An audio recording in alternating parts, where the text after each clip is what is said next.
민물 가마우지 어미의 몸은 언제나 젖어 있다.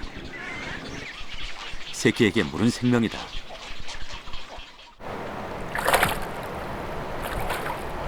애써 잡은 물고기도 어미의 것이 아니다. 목이 빠져라 기다린 새끼 몫이다. 새끼의 생존을 위해선 한 뼘의 양보도 없다. 활기찬 생명의 근원에는 물이 있다.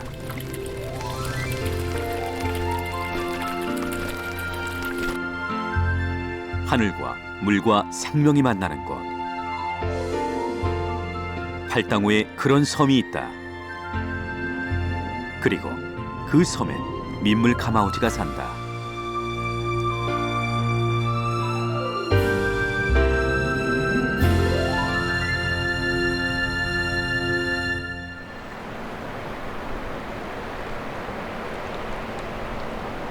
지난 5월 팔당댐 앞으로 한 무리의 새가 날아왔다. 민물 가마우지다.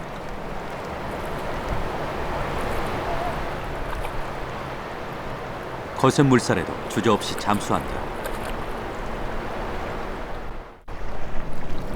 지켜보는 외가리는 엄두를 내지 못한다.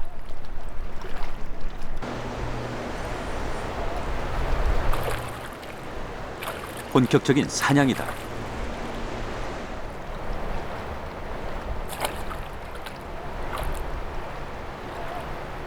방류되는 물과 함께 쓸려나온 물고기를 낚아챈 것이다.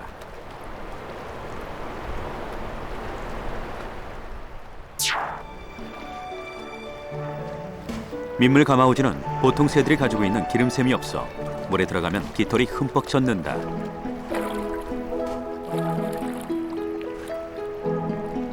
그래서 물에서의 움직임이 자유롭고 10m 넘는 깊은 잠수도 가능하다.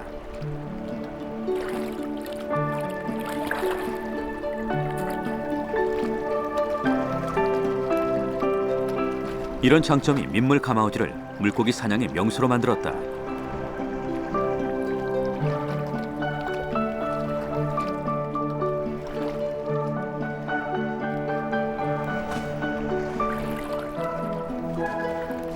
대신 물에 푹 젖은 무거운 몸으로 날기 위해선 8번에서 10번가량 물장구를 쳐야 한다.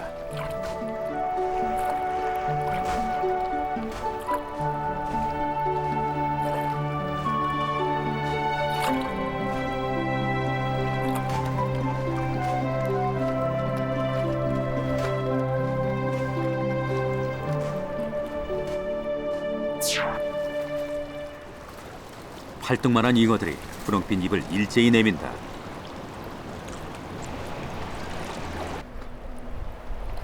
수십 마리씩 몰려다니는 민물 가마우지에게 먹이 사냥은 가장 치열한 일과다.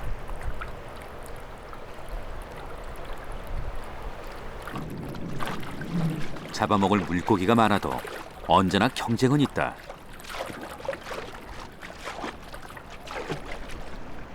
물속에서 잡은 고기를 동료에게 뺏기지 않으려고 안간힘을 쓴다.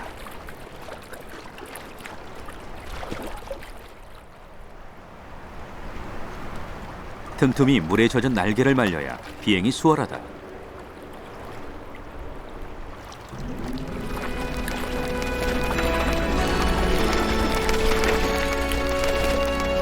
먹이 사냥과 휴식이 끝났다.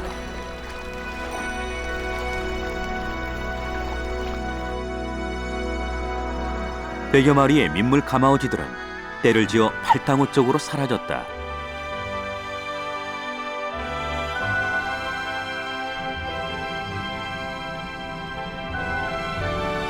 촬영팀은 헬기를 타고 민물 가마우지들의 서식지를 찾기 시작했다.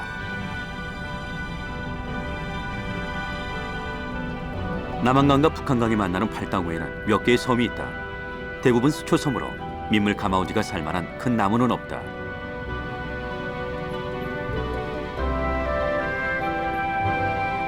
양수리 쪽으로 올라가자 숲으로 뒤덮인 섬이 나타났다. 여의도 공원의 3분의 1 크기.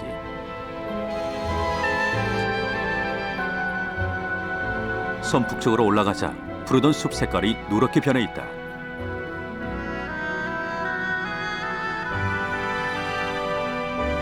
수백 마리의 새가 둥지를 틀어 살고 있다.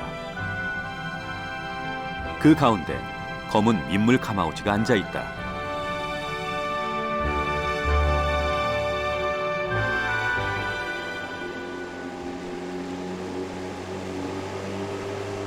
촬영팀은 허가를 받아 보트를 이용해 족자섬으로 출발했다.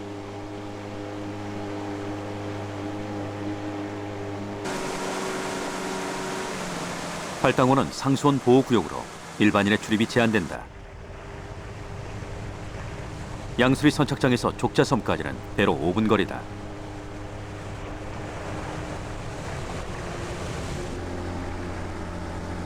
족자섬은 사람이 살지 않는 무인도다.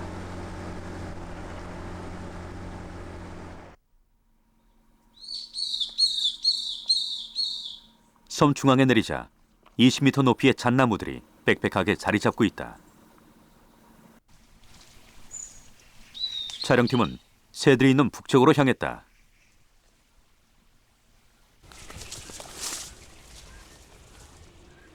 북쪽으로 갈수록 새소리가 요란해진다.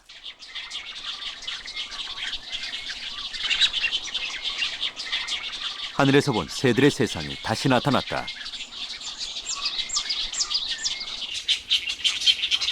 수십 그루의 나무에 층층이 지어진 둥지들은 새들의 아파트다.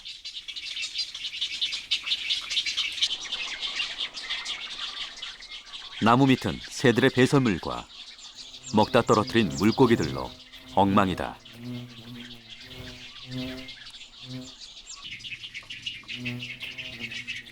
번식지에 들어가 보면 외가리, 백로, 쇠백로, 해오락이 이렇게 들어와 있거든요. 흑로하고. 근데 여긴 특이한 게 지금 민물가마우리가 여러 쌍이, 굉장히 여러 쌍이에요. 여러 쌍이 번식하고 있어요. 나무 제일 높은 지역에 있네요.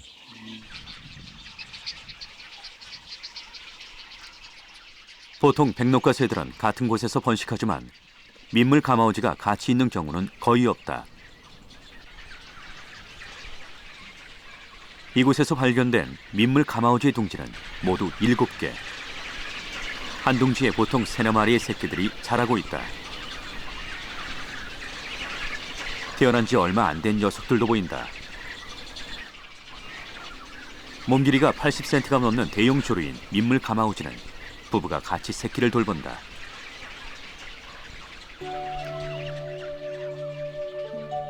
이 섬의 다른 새들도 둥지 돌보기가 한창이다. 외가리 새끼도 제법 컸다.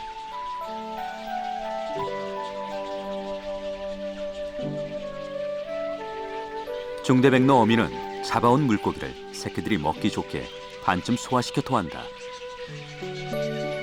녀석들의 왕성한 식욕을 채우려면 어미는 쉴 틈이 없다.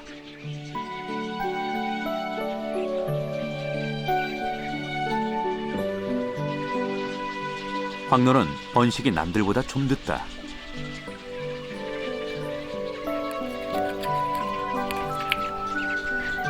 쇠백로 둥지에선 가장 먼저 알에서 깬 녀석이 몸을 가누려고 애쓴다.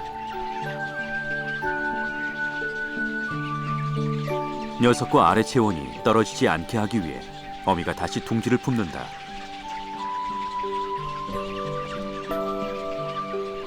해오라기 부부는 둥지 근처에서 잠시 휴식을 취한다.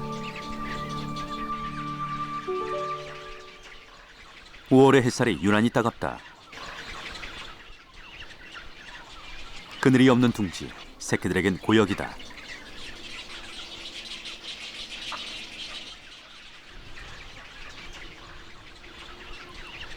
백로가 날개를 펼쳐 둥지에 그늘을 만든다. 어린 새끼들의 체온 조절은 생명과 직결된다.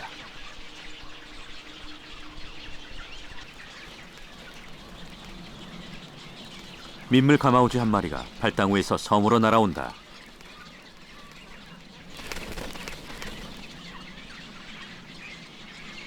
둥지에 앉더니 덮여진 새끼들의 몸에 일일이 물을 뿌리기 시작한다.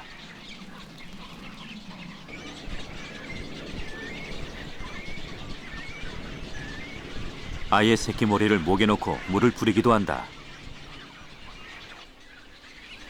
목이 마른 새끼들의 성화가 대단하다.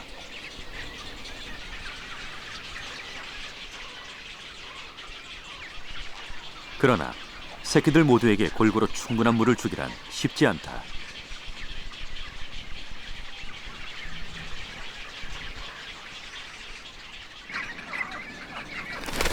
그래서 민물 가마우지 부모들의 몸은 마를 틈이 없다.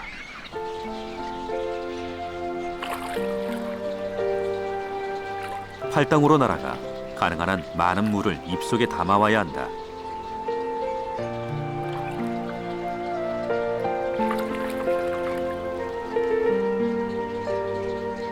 알에서 깨어난 새끼들이 혼자 날 수 있게 될 때까지 2달 동안 물나르기 비행은 계속된다.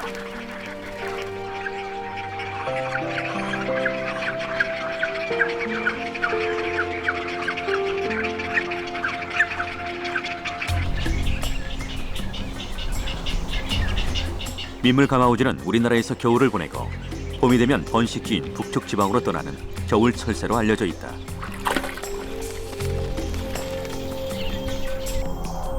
그런데 몇 년 전부터 텃새처럼 계절에 관계없이 우리나라에 머무르고 있다.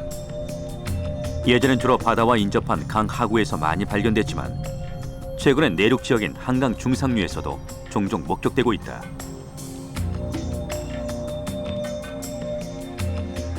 민물 가마우지는 우리나라에서 발견되는 세 종류의 가마우지 가운데 하나다. 민물 가마우지 외에도 우리나라엔 가마우지와 쇠 가마우지가 서식하고 있다. 크기와 모양, 그리고 습성이 조금씩 다르다.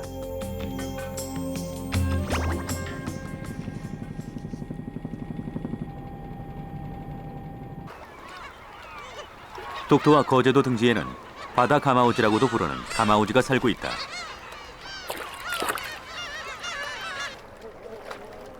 가마우지는 바닷속 20m까지 들어가 물고기를 잡을 수 있다. 우리나라 물새 가운데 잠수 실력이 최고다.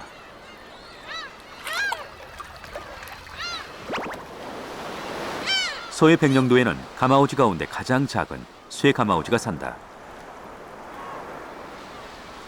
깎아지른 듯한 해안 절벽에 쇠 가마우지들이 둥지를 틀었다. 위험해 보이지만 오히려 적들의 공격을 피할 수 있는 좋은 번식지다.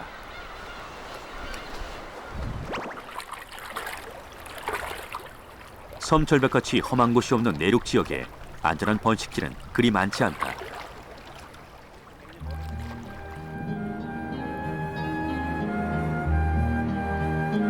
족자섬을 둘러싸고 있는 물은 평균 수심이 6.5m, 깊은 곳은 20m가 넘는다. 새 외에는 접근이 쉽지 않다. 18세기 겸재청선의 산수와 독백탄. 그림 가운데 있는 섬이 바로 족자섬이다. 섬 주변은 스심이 낮은 여울, 독백탄은 우리말로 불면 족잔 여울이다.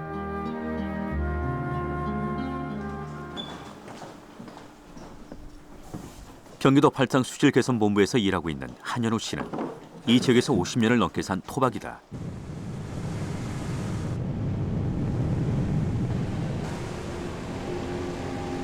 그의 기억 속의 팔당과 족자섬은 지금과 많이 다르다. 지금은 배를 타야만 족자섬에 올 수 있지만 어릴 때는 혼자 맨발로 건너 다녔다고 한다. 그래가지고 여기 저 댐 막기 전에는 이 뗄나무가 그때는 아주 귀해가지고 밤에 몰래 여기 저 비가 많이 오지 않으면 이렇게 무릎배니 물이 안 차가지고 몰래 나무를 배다 훔쳐다 떼고 그런 적이 있습니다. 그러나 이 섬에 새들이 와서 번식한 것은 오래되지 않았다고 한다. 백로가 먼저 왔습니다. 백로는 지금으로부터 한 10여 년 전에 왔는데 이 위에 밤섬이라고 조그만 섬이 있는데 원래 거기 서식을 하다 백로가 이 배설물에 그 나무가 죽더라고요. 그러더니 어느 날 이쪽으로 족자섬으로 옮겨가지고 서식을 하다가 작년 봄에 가마우지라는 그 새가 한 서너 쌍 보이기 시작하더니 초여름에 한 뭐 100여 쌍 이렇게 해가지고 영역 다툼을 하는 걸 자주 봐요, 저희가. 민물 가마우지의 번식기는 지난 2003년 한강 하구인 김포 유도에서 처음 확인됐고 이어 김포대교 인근에서 목격됐다. 이번에 번식지로 확인된 족자섬은 김포에서 60km 떨어져 있다. 민물 가마우지들은 왜 이곳에 번식을 하게 된 것일까? 잡아온 물고기를 민물 가마우지 어미가 통째로 삼킨다. 민물 가마우지 새끼는 어미의 목 부위를 계속 부리로 건드린다. 갑자기 어미가 새끼의 머리를 삼킨다. 물고기를 식도에 넣고 어느 정도 소화시켜 새끼에게 먹이는 것이다.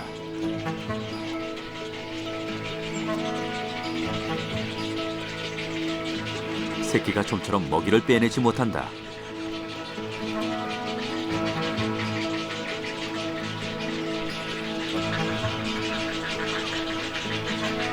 드디어 성공이다.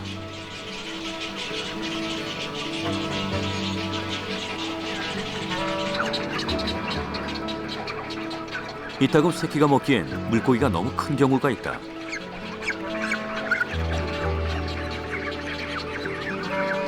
그래도 새끼는 먹이를 포기하지 않는다.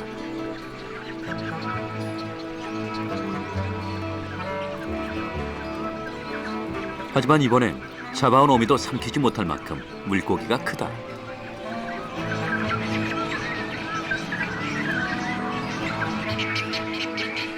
민물 가마우지들은 이처럼 풍족한 환경을 찾아 이곳까지 번식하러 온 것이다. 육지에서 떨어진 이런 섬에서는 번식하는 것을 별로 좋아하지 않아요. 그러니까 해안가에서 근처에 있는 인적이 드문 무인도소나 또는 이제 큰 호수나 저수지 속에서 있는 섬, 이런 곳에서 이제 번식하죠. 왜냐하면 그런 곳에서가 안전하고 또 새끼를 키우는데 먹이를 쉽게 찾을 수 있기 때문인데, 이 족자섬은 바로 그런 생태적인 요구 조건들을 충족할 수 있는 그런 곳이라. 숲과 물과 고기가 있고 인간과 천적이 없는 족자섬은 민물 가마우지들에겐 번식과 성장의 땅이다.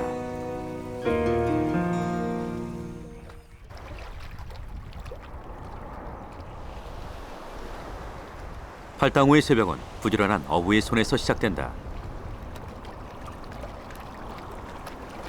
이곳에서 30년 가까이 고기를 잡아온 문명관 씨. 팔당우에선 원래부터 고기를 잡아왔던 50여 명만이 어업행위를 할 수 있다.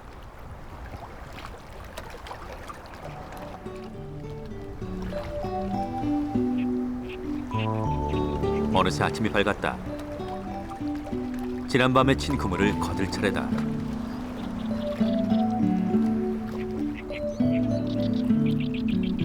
팔당우는 한강의 다른 호수들에 비해 물고기의 종류와 양이 많다.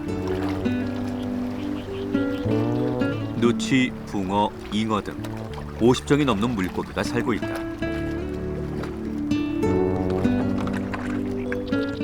고기 잡는 양이 한때 줄었지만 최근에 늘고 있다고 한다.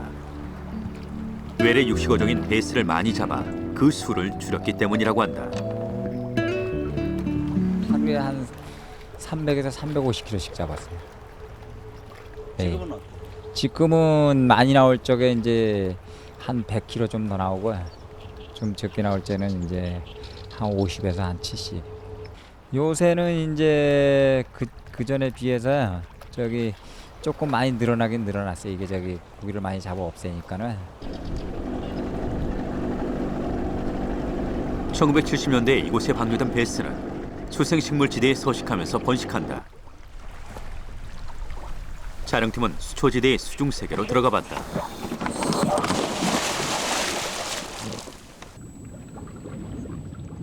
(2m가) 넘는 수생식물들이 물 밑에서 이리저리 얽혀 있다.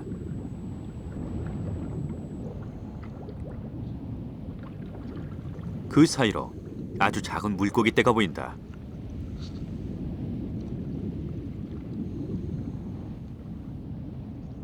베스 치어들이다. 베스는 4월과 6월 사이 한 번에 최대 10만 개의 알을 낳는다. 갑자기 베스 치어들의 움직임이 빨라졌다. 수초 안에서 베스 어미가 나타났다. 다른 민물고기와 달리 베스는 산란지를 지키기 때문에 지어의 생존율이 높다.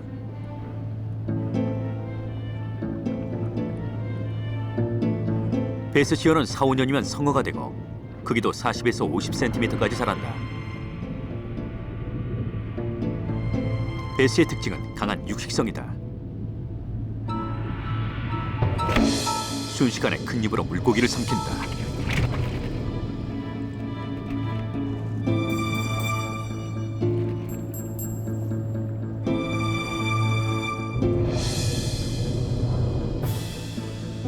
물고기뿐만 아니라 민물새우 등 종류를 가리지 않고 잡아먹는다.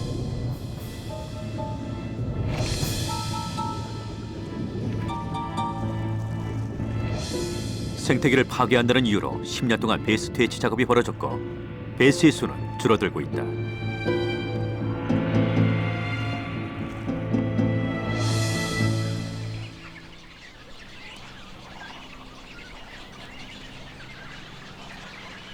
인근의 모든 것이 풍부한 족자섬이지만 여기에 온 새들 간의 경쟁은 치열하다. 백로와 외가리들이 영역 싸움을 하고 있다. 백로의 승리다. 신쪽이 낮은 곳으로 내려간다.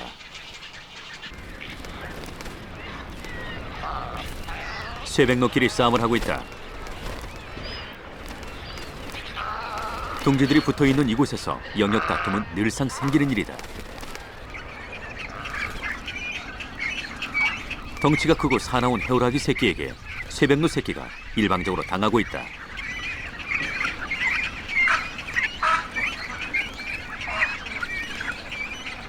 쇠백로 어미가 복수를 시도하지만 만만치 않다.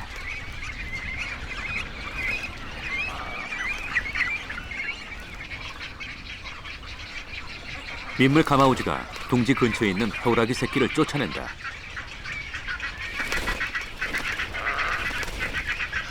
해오라기 새끼들은 민물 가마우지의 상대가 되지 않는다.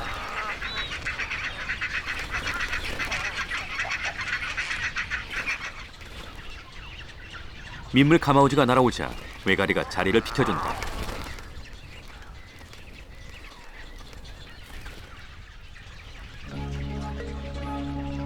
결국 덩치가 크거나 힘이 센 쪽이 좋은 자리를 차지하게 된다.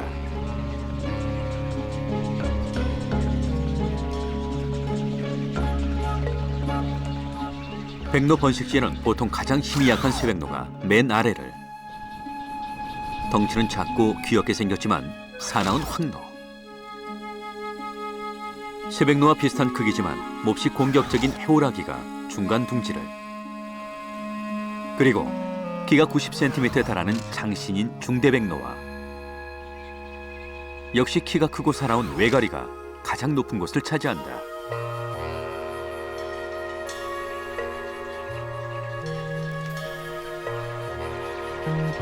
그러나 이곳 족자섬에선 민물 가마우지가 가장 좋은 자리인 중앙에 둥지를 만들고 새끼들을 키우고 있다.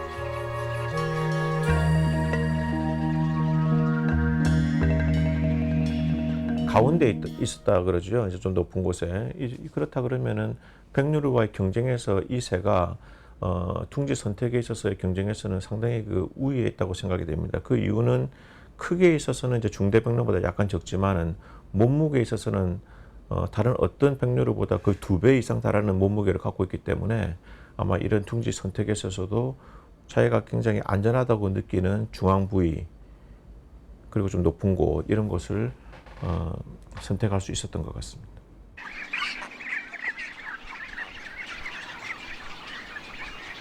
그러나 좋은 자리를 잡았다고 민물 가마우지 새끼들이 항상 안전한 건 아니다. 한 둥지에 민물 가마우지 새끼 4마리가 살고 있다. 바로 옆에선 백로 새끼들이 식사 중이다. 민물 가마우지 둥지의 어미는 사고가 났는지 며칠째 보이지 않는다.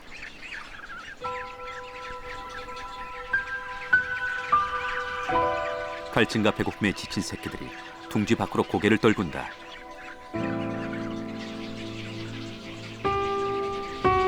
해오라기 둥지에선 더 끔찍한 일이 일어났다. 새끼 4마리 가운데 2마리가 희생되고 2마리는 살아남았다.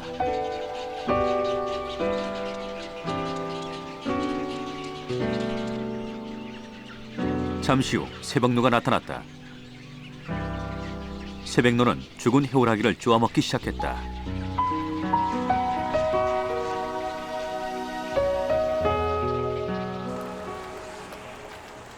그날 오후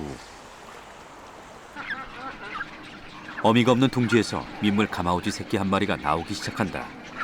그런데 나머지 3마리가 보이지 않는다. 둥지 안을 살펴보니 가장 작았던 새끼가 죽어있다. 다른 새끼는 나뭇가지 사이에 걸려 움직이질 않는다.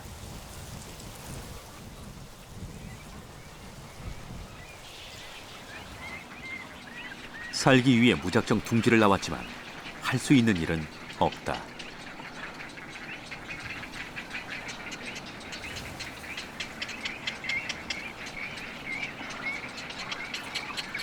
결국 힘이 빠져 떨어진다.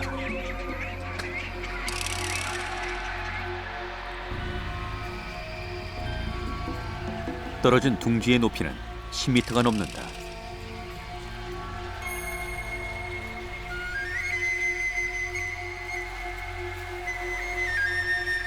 다행히 새끼는 죽지 않았다.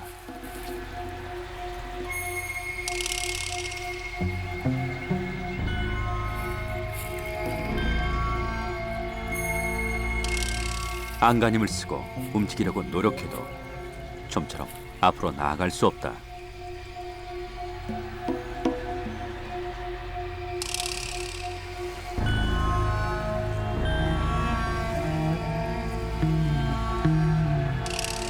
정신을 차려보려고 하지만 민물 가마우지 새끼의 눈이 점점 감긴다.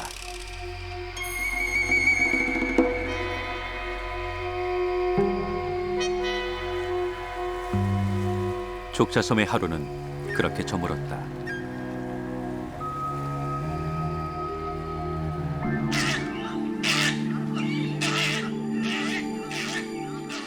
새들이 날카롭게 울기 시작한다.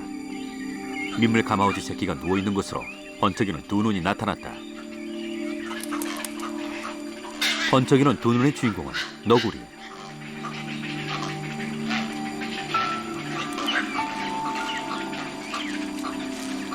잠시 주저하다 그대로 새끼를 물고 갔다.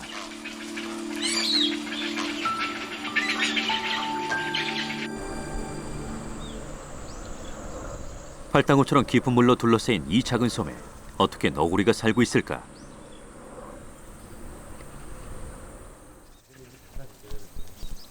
새둥지 인근에서 너구리의 흔적을 찾아 나섰다. 흔적이 너구리 다니는데 흔적이 있어요. 길이 있어요. 이게 너구리 지금 멀지 않은 곳에서 너구리의 배설물 더미가 발견됐다. 배설할 때 변을 볼 때 이게 화장실이 있어요. 너구리는 영역 표시를 위해 같은 곳에 여러 번 배설한다. 그 가운데 최근 배설물도 보인다. 열매가 있네. 새털도 있고 이게 새털이에요. 이게 새털이 그 배설물 안에 지금 뭉쳐 있는 건데 요게 이쪽에 있는 게 여기 이제 버찌.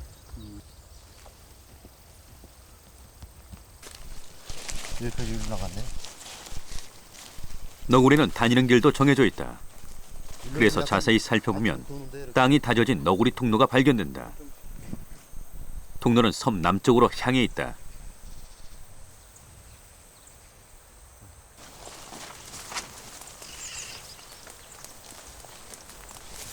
갑자기 집 한 채가 나타났다. 오랫동안 사용 안 한 별장이다. 구들장 밑에 지금 여기 흔적이 뭐가 있는 거. 집 뒤편의 구들장을 살펴봤다. 그죠? 구들장 밑으로 2개의 구멍이 자연굴처럼 형성돼 있다. 구들이 골같이 보이는데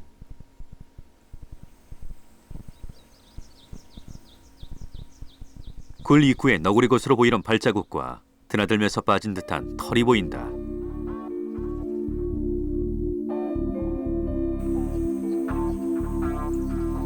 별장 앞쪽으로 가자 뼈 한 무더기가 있다. 너구리 뼈다. 어제 민물 가마우지 새끼를 잡아먹은 너구리 외에도 이 섬에 살았던 너구리가 있었던 것이다.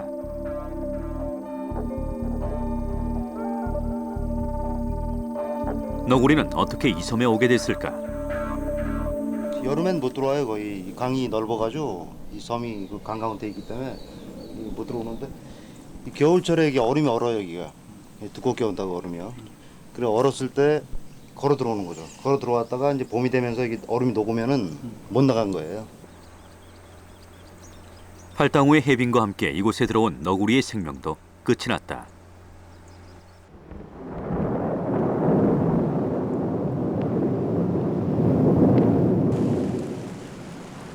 모처럼 만에 팔당우에 비가 내린다.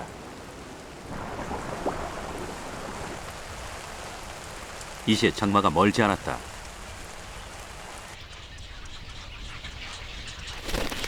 날이 개자 여기저기 나뭇가지를 물고 다니는 새들이 늘었다.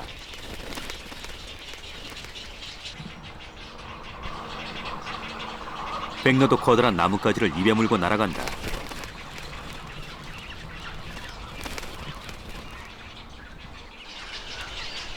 비 때문에 부실해진 둥지를 보수하기 위해서다.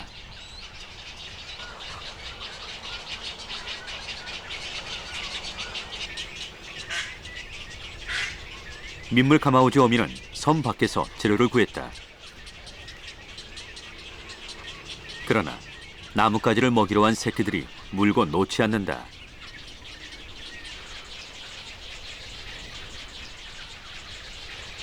이제 몸집이 커진 새끼들의 요구를 다 들어주기란 힘들다.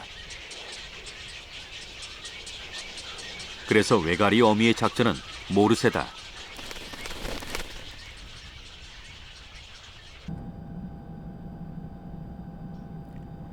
팔당호는 갈대와 어초가 잘 발달돼 물고기들의 좋은 서식처다.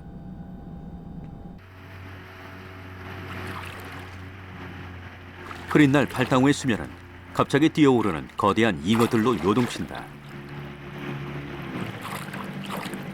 6월 암소 잉어들이 만나 산란이 한창이다.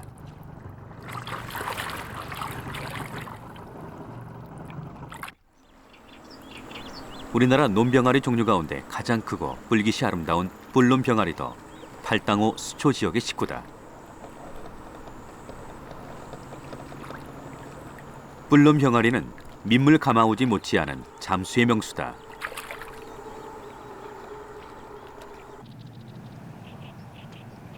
뿔논병아리가 밖으로 나온 것은 갈대와 줄풀이 뒤엉킨 습지 한가운데. 그곳에 번식을 위한 둥지가 있다.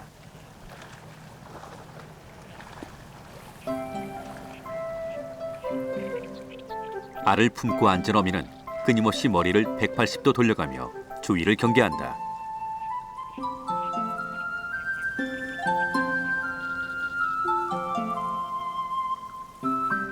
알을 품고 있는 중에도 계속 둥지는 보강된다. 둥지가 물 위에 떠 있는 상태라 항상 불안하기 때문이다. 뿔논병아리 어미가 둥지를 내려온다. 그리고 아비가 둥지 위로 올라간다. 뿔논병아리 부부는 두세 시간마다 교대로 알을 품는다.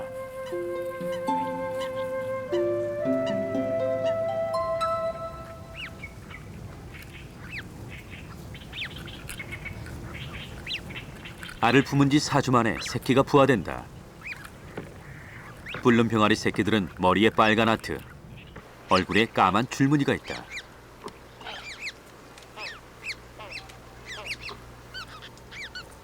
뿔논병아리 새끼는 붕어 등에서 일찍부터 수상 생활을 경험한다. 새끼가 2마리면 아비와 어미가 각각 1마리씩 얻고 생활한다.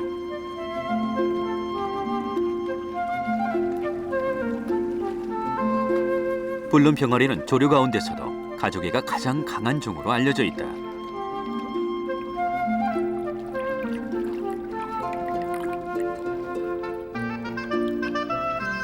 사냥을 하지 않는 쪽이 2마리를 업고 다닌다.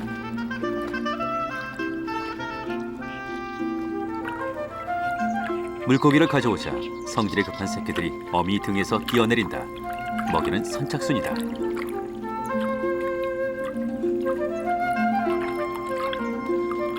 그러나 움직이는 물속에서 어미 등에 다시 올라타기는 쉽지 않다.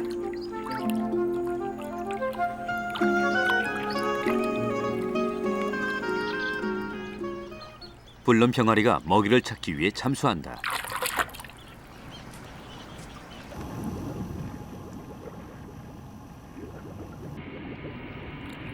갈라진 물갈퀴로 물속에서 빠르게 움직인다. 사냥에 성공했다. 큰 물고기다.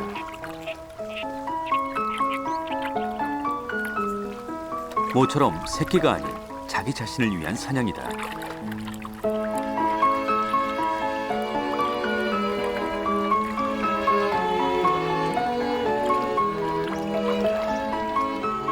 뿔놈병아리 어미가 자기 깃털을 뽑아 새끼에게 먹인다.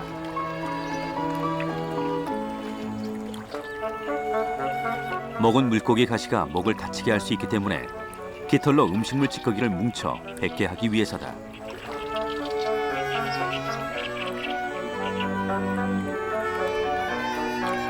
이런 뿔놈병아리 부모의 지극한 사랑 속에 새끼들은 하루하루 몰라보게 성장한다.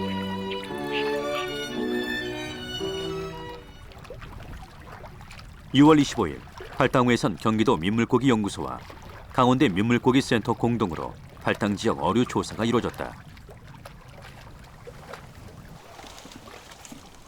이틀 전 조사를 위해 설치한 그물과 통발에 물고기들이 많이 잡혔다.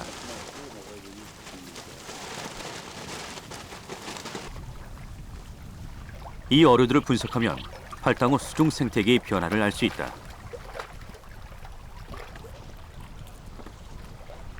정확한 분석을 위해 팔당호 4곳에 이 같은 다양한 크기와 종류의 그물을 설치했다.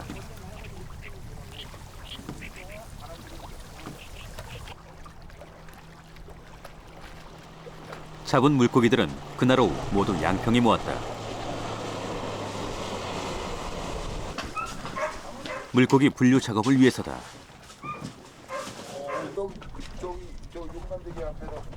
잡힌 물고기는 모두 18종 5천여 마리. 좋겠어요? 동작에 건 물고기가 13마리가 나온 반면 붕어는 2마리밖에 없었다. 잡은 물고기 가운데 크기가 가장 큰 것은 토종 육식어종인 강준치다.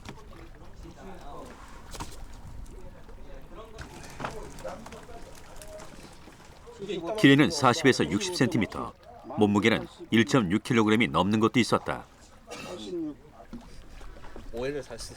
강준치가 입에 작은 물고기를 물고 있다.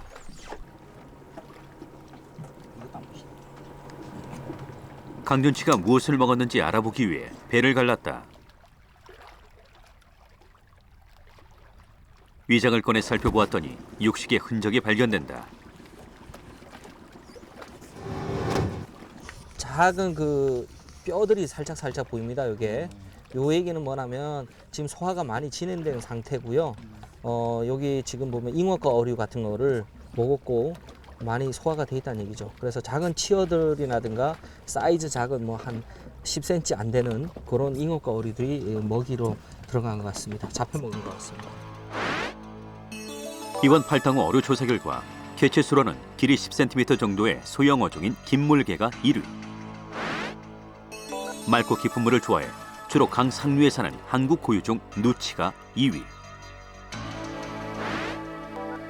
대표적인 외래 육식어종인 베스는 치어들이 많이 잡히면서 3위. 강준치는 311마리로 개체수 기준으론 팔당호 어류 가운데 4위를 차지했다.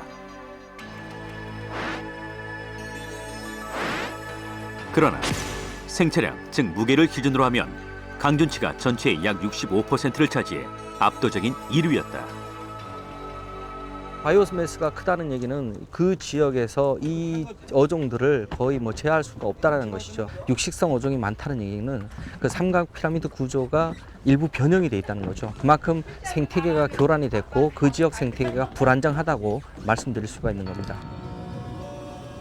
강준치는 입이 베스보다 작아 작은 물고기, 특히 치어를 선호한다. 강준치가 이렇게 많아진 데는 가시가 많아 식용으로 적합하지 않다는 이유도 있다.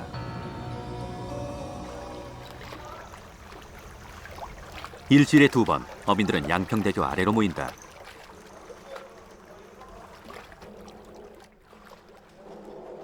양평군청에서 어민들이 잡아온 유해 어종을 수매하기 때문이다. 강준치 맞죠? 네. 그래서 이거 주지. 이들이 가지고 온 물고기는 대부분 강준치다.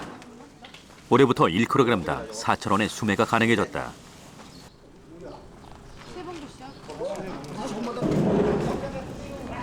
이렇게 된 데는 강준치로 골머리를 알아온 어민들의 요구가 컸다. 우리가 이걸 잡아서 고기를 잡다 보면 이게 그물에 많이 걸려요. 이걸 이제 밀고 나가려면 장량이 아니야 이거. 힘은 빠지는데 이게 한두 과고이지 한두 과고. 고기가 커서 많으니까. 그러니까 고생은 고생대로 하고 우리가 치어하는 거는 살리려고 노력을 하고 새끼를 갖다가 커서 잡아먹으려고 했는데 글쎄 역시 이놈들이 다 잡아먹는 성격을. 강준치는 팔아먹을 데가 없으니까. 안 타나요? 아무 매운탕 집에 아무데도 안 사지 이거는. 군청에서 일주일에 수매하는 강준치는 3톤, 개체수로는 10,000마리 정도다.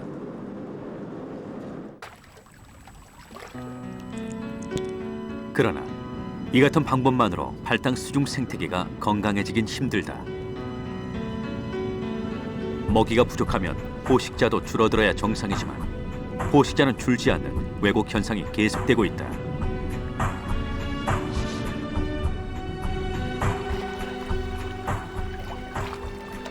팔당호 바로 옆에는 음식점들이 자리 잡고 있다. 이곳에서 소비되는 어종은 3-4가지에 집중돼 있다. 인간이 필요한 물고기들만 남획함으로써 수중 생태계가 안정될 수 있는 기회를 주지 않고 있다. 원래는 제일 간장 놔두는 것이 자연 스스로가 피드백 작용에 의해서 안정화되게끔 돼 있습니다. 그런데 인간들의 어떤 교란에 의해서 인간들의 어업 활동이라든가 이런 오염원들이 많아지는 것들 때문에 결국은 계속 교란이 되는 상태라고 말씀드릴 수가 있는 거죠. 족자선 바로 앞에 있는 양수대교. 경기도와 강원도의 주요 휴양지로 통하는 이 다리는 주말이면 언제나 교통정체로 몸살을 앓는다.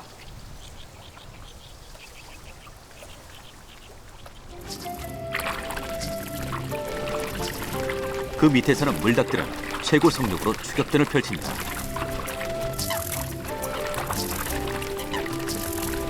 수상도로는 언제나 뻥 뚫려 있다. 흰피암 검둥오리 어미도 새끼 9마리를 데리고 아침 운동에 나섰다.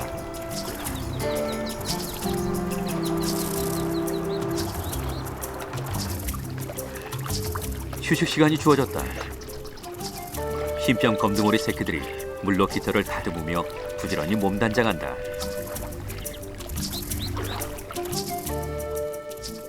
(6월) 말 이제 새끼들이 족자섬에서 태어난 지 2달이 되어간다. 백로 새끼의 날개짓은 벌써부터 발레리나의 동무처럼 우아하다. 해오라기는 새끼들을 윽박지르며 날개짓을 독려한다.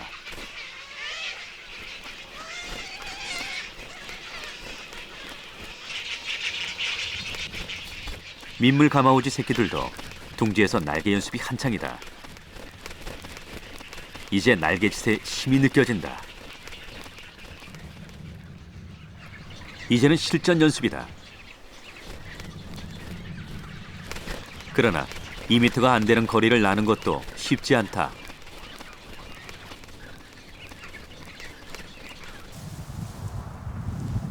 팔당호에 바람이 분다. 순풍이다.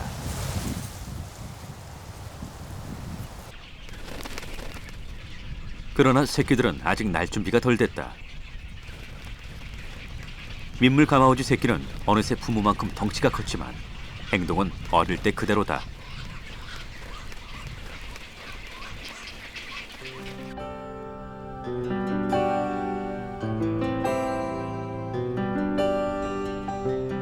7월 초 굳었던 날씨가 모처럼 화창하게 겠다.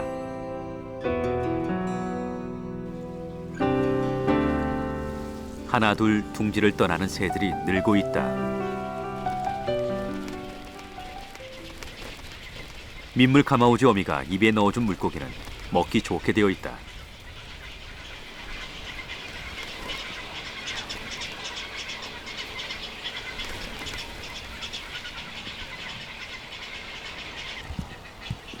물고기를 소화시키던 새끼가 갑자기 날개를 폈다. 그리고 주저없이 날개짓하며 뛰쳐나갔다.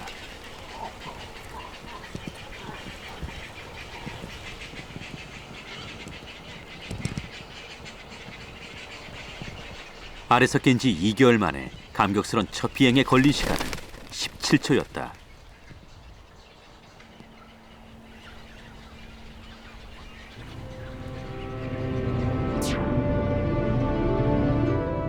지난 봄부터 넉 달 동안 흘린 민물 가마우지 부모들의 땀은 새끼들이 잘 커서 날아감으로써 보상을 받았다.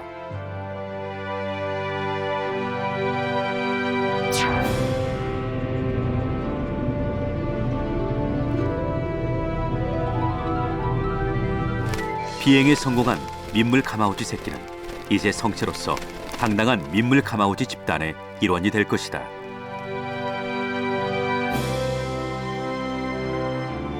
지난 봄 무인도 족자섬은 이들이 와서 활기에 넘쳤다. 이제 매년 팔당호 족자섬에선 민물 가마우지들이 펼치는 멋진 군무와 사냥 실력을 볼 수 있게 될 것이다.